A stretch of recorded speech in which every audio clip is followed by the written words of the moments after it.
Hey everybody, today we're going to take a look at 3 different mixdown techniques, and I hope these will make your life a little bit easier.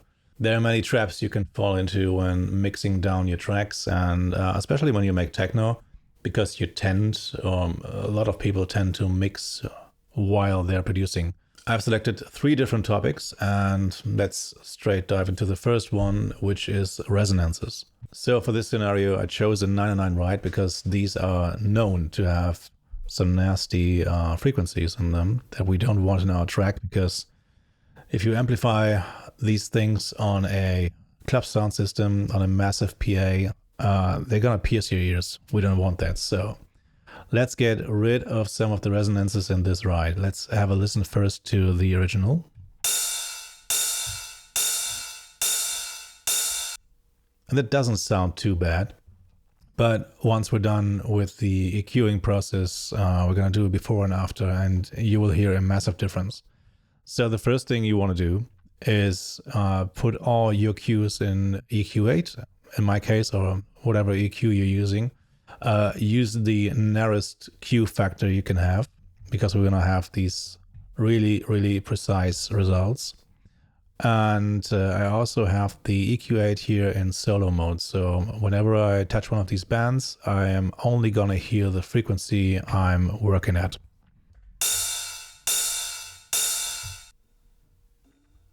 So now we're gonna be on the lookout for ringing sounds, so these nasty shrill tones that really... That's one, for example. And now I'm just gonna remove whenever I find one of these frequencies. Let's go to the next one.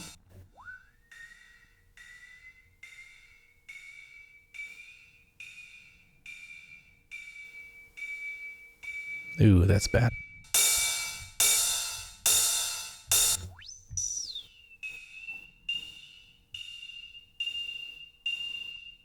Another one here, and let's do one more.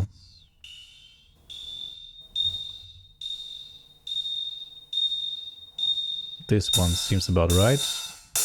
And now I'm also gonna take out all the low end I don't need.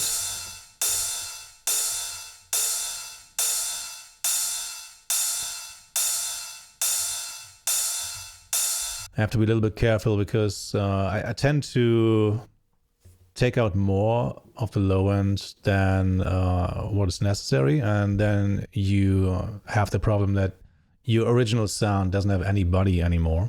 We want to keep that, or we want to keep at least the character of the sound. So around 500 Hertz in this case seems about right. And let's have a listen to before and after.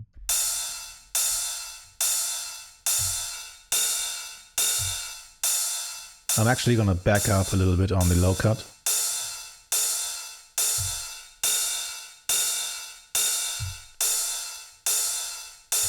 So taking out these harsh, nasty frequencies really will go a long way to make your track sound more polished and also don't hurt your ears. Next up, we're gonna have a look at gain staging. And for this, I chose a kick drum. I'm gonna saturate it and EQ it a little bit. And when we're done with this, you will see what the trap in this particular instance can be. So the thing with this one is, the more processing we add, the easier it is for us to fake ourselves into a state of, wow, that sounds better. While in reality, it doesn't really sound better, it's just louder. So let's have a quick look at these little meters here, because between every device in Ableton, you can see a metering bar. And ideally, these should stay roughly the same level. Doesn't matter what you do. So at every stage that you introduce a new processing device, you should make sure that the original level isn't altered. Let's have a listen to the dry sound first.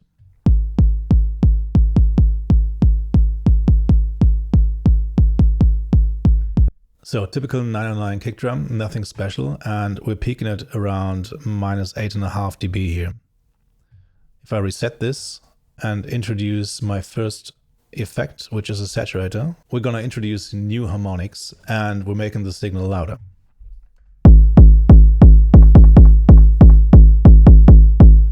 And we can already see we're peaking at -1 now because there's a clipper in the saturator as well. So it stops every signal from going out at -1 dB. But remember, we want to land at roughly -8.5 dB because that's where original signal was, right? So let's back up a little bit here at the output.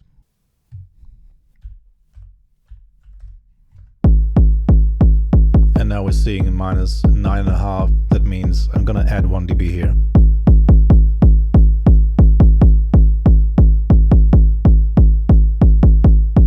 So let's have a listen now to the before and after.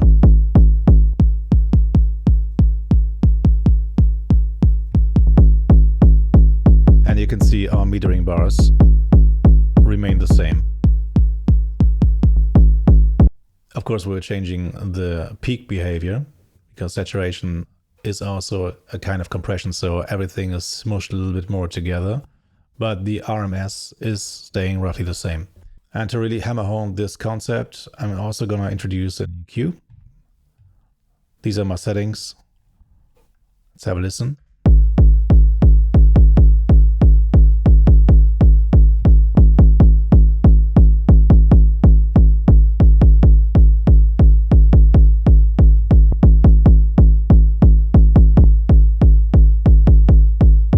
So we're landing at -5.1 dB, which means, let's do a little math.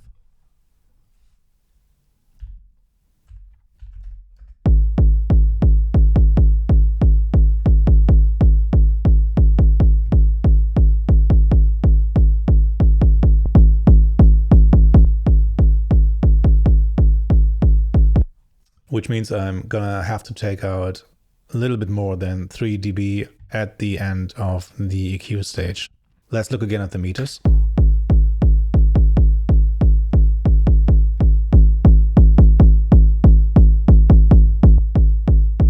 And again, you can hear and see the difference in sound.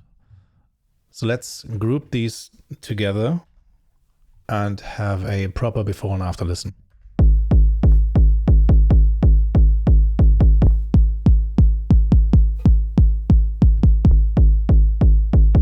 So our kick drum is much beefier now and is also likely to fit much better into the mix. So gain staging is something I really highly recommend. Take some time to make sure that your before and after the effects volume-wise sounds the same. So you can really hear if the stuff that you did to your original signal actually did something to it that you like, or you just made it worse, which you can't hear when it's louder, or it's more difficult to hear at least. The third tip for today revolves around bus processing. So I have these 3 tracks here. I have a sub bass, a mid bass layer, and a texture layer. Let's have a listen in solo and then everything together.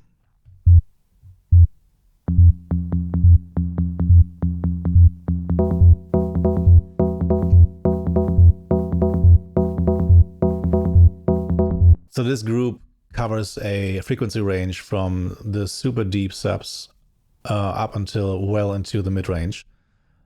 And you can hear that the sub is poking out at some points, and also this sound here does seem to be a little bit on top and not really gelling with the other sounds. Let's see what we can do about that with bus processing. So the first thing I want to do is use an EQ to smoothen out the sound of the group. Let's back up a little bit on the low end and use a slightly narrow Q to take the sub out even more. Also, let's have a little sweep. I don't like the frequency around 350.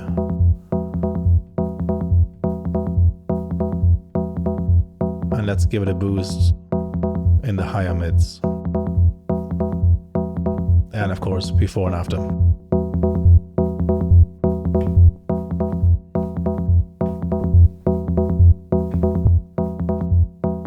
Next up, we have a glue compressor. So whenever you have a wider range or a variety of sounds in one group, I recommend to use some kind of SSL compressor. That thing is called glue compressor for a reason, because that's what it does. It glues your sounds together. So we want to have a very, very slow attack and a quick release. I want the compressor to stop working almost immediately whenever it's engaged. Ratio of 4:1 is fine for now. And let's see what we can do with the compressor.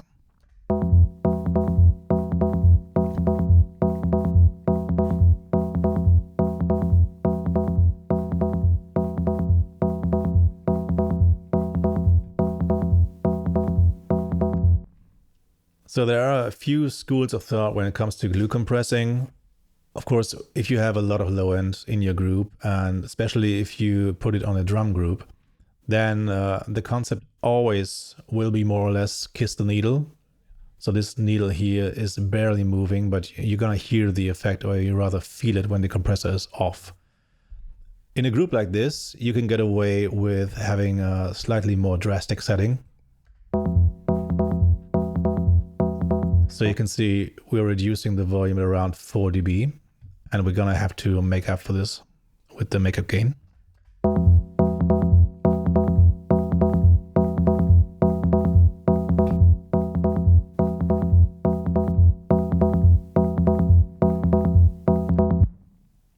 That seems fine for now.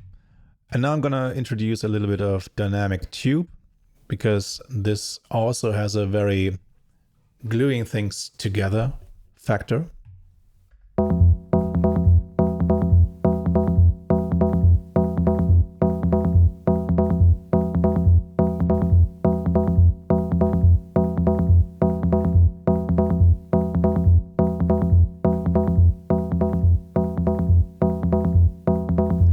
That seems fine for now. Let's group all of the processing together and have a proper listen to before and after.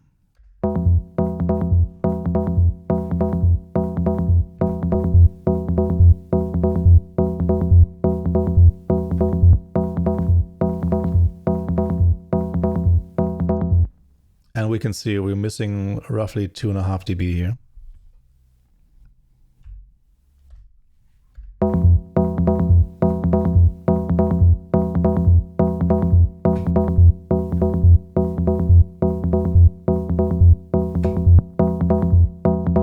So not only do we have more perceived loudness, but we also have a much clearer sound that will fit way better into our mix.